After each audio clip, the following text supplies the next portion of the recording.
Bonjour, c'est Dominique, me revoilà. Alors, on continue. Alors, j'ai tout installé, mes petites pointes ici.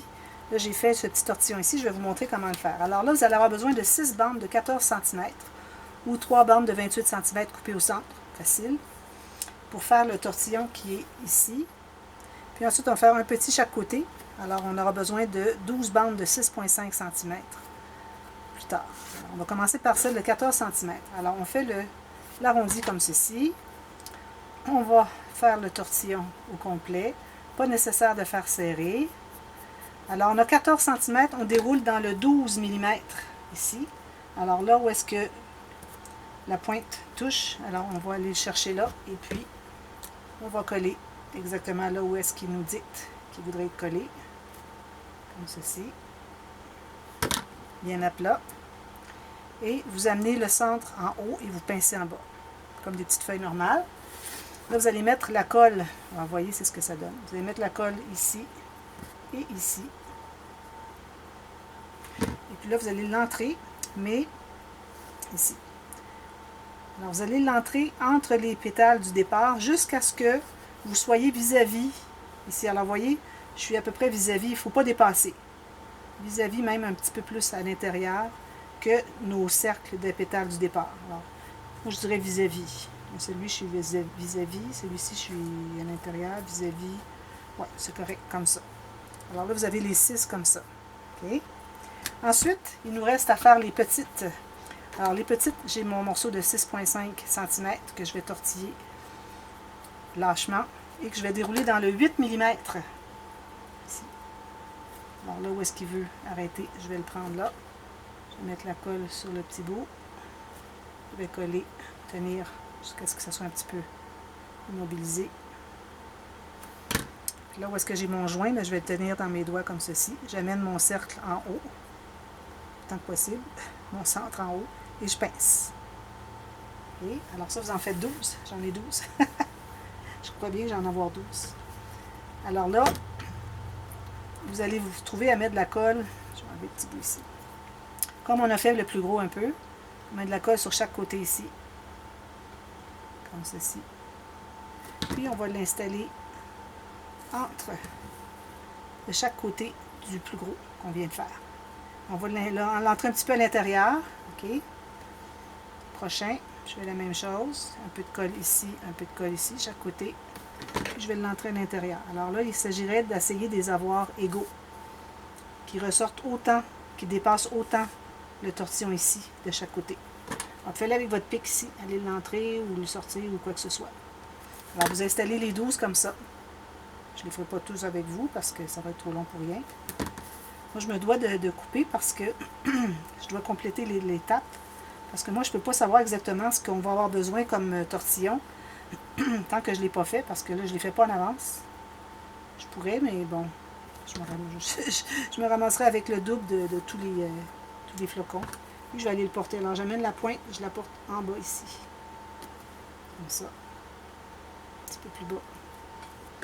Alors, vous continuez à faire tout le tour. Puis ensuite, comme j'avais fait pour le flocon numéro 1, alors, qui était publié hier, ceux qui ne l'ont pas vu.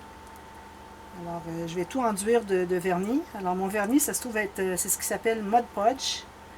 On a au Canada, je ne sais pas si vous avez en Europe, je ne crois pas. Si vous ne l'avez pas, n'importe quel enduit, vous avez un laqué. Et puis, si vous n'en trouvez vraiment pas, ce que vous pouvez faire, c'est prendre la colle, la diluer un peu avec un peu d'eau, jusqu'à ce que vous ayez une consistance lisse, bien égale, bien uniforme, mais pas trop d'eau. Là. Vous allez un tout petit peu à la fois. On veut juste que ça soit badigeonnable avec un pinceau. Alors, vous faites le test. Et puis, si vous voyez qu'avec le pinceau, vous arrivez à... Lui, il n'est pas assez creux. Comme ça. Vous arrivez à étendre facilement, sans trop mouiller. Alors, si c'est trop d'eau, ça va tout mouiller, ça va tout ramollir votre travail. C'est pas bon. Il faut qu'on trouve juste la bonne consistance. Alors, faites des tests avec des chutes. Faites des petits tortillons. Vous essayez de l'enduire. Et puis... si vous voyez que c'est pas trop mouillé pour dire que ça déforme, surtout quand on a des choses qui sont juste un papier qui est tourné. Là. Alors là, il faut faire plus attention avec ça parce que l'on se trouve à ramollir beaucoup le papier. Alors, on ne veut pas perdre la forme. si vous trouvez que, si vous voyez que ça ne fait pas perdre la forme, puis en même temps, c'est quand même assez facile à badigeonner. À ce moment-là, c'est que vous avez la bonne consistance. Sinon, je suis certaine, moi, dans les boutiques de loisirs créatifs, vous pouvez trouver un petit vernis quelconque pour le papier. Ça pourrait même être en vaporisateur, ce sera encore plus facile, mais je ne suis pas certaine que ça irait partout. Là, je vais prendre avec mon pic la pointe, puis je vais aller l'entrer pour que ça arrive à peu près égal ici. Ça. Ben, pas égal avec lui, je veux dire qu'il dépasse un peu, mais égal avec comme les autres, j'ai fait les autres. Puis là, ensuite, qu'est-ce qu'il vous reste à faire? C'est que, avant d'enduire tout ça, là, alors quand vous allez enduire, pour question de terminer un peu ma pensée, une fois que vous avez fait tout le dessus, alors je vous recommande de faire tout le tour aussi, si ça soit tout bien glacé avec le pinceau. Puis faire l'autre côté. Puis ensuite, vous allez pouvoir mettre, alors si vous mettez un centre ici, vous allez pouvoir mettre une grosse trace ou une perle. Et puis je recommande d'en mettre ici à chacun. Là où est-ce qu'on a des joints qu'on ne voudrait pas voir, c'est là que je recommande de les mettre. Peut-être un petit mini ici, ce serait joli. Et puis, ici, si vous voulez, dans le cercle là, il faut toujours ajouter une boule. Moi, c'est ce que je vais faire.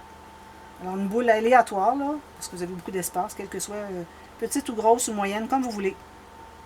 Moi, c'était des boules que j'avais fait pour l'autre projet avant, l'autre flocon, puis finalement, c'était trop gros. Alors, je les ai gardés. Vous n'avez pas question de jeter ces boules-là, c'est trop précieux.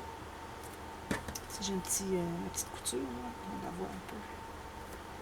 Comme ceci. Quand vous allez avoir tout enduit ça va tout rester bien collé ensemble. Alors voilà, c'est notre flocon numéro 2. Je vais le mettre bien centré. Alors vous allez avoir vu la photo. J'ai mis la photo pour les deux vidéos, partie A et partie B. La photo de présentation de la vidéo. C'est le flocon terminé finalement. Alors vous voyez un peu ce qu'on fait finalement en avance. Et puis ça vous permet de pouvoir suivre plus facilement le processus. Alors moi je termine ça, je vais tout enduire ça et puis je vais me préparer pour la vidéo de demain. Alors le flocon de neige numéro 3 demain. Alors, on continue la série de 7 jours. Alors ne manquez pas. Et puis j'aurai une petite primeur aussi pour vous. Lorsque j'aurai atteint 1000 vues pour chaque flocon. Alors, j'espère que ça va se passer assez rapidement. Alors, je vais avoir un bonus que je vais vous faire un ange facile. Un tuto d'un ange facile.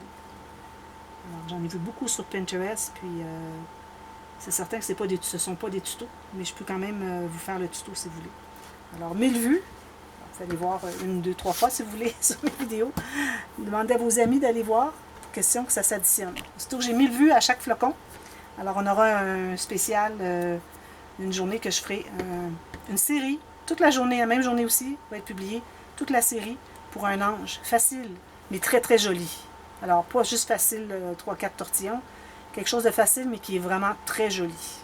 Alors, je vais regarder, puis je vais vous trouver quelque chose. Alors, voilà, c'est notre flocon numéro 2. Alors, je vous reviens demain pour le flocon numéro 3. À ne pas manquer. À bientôt, merci, bye bye.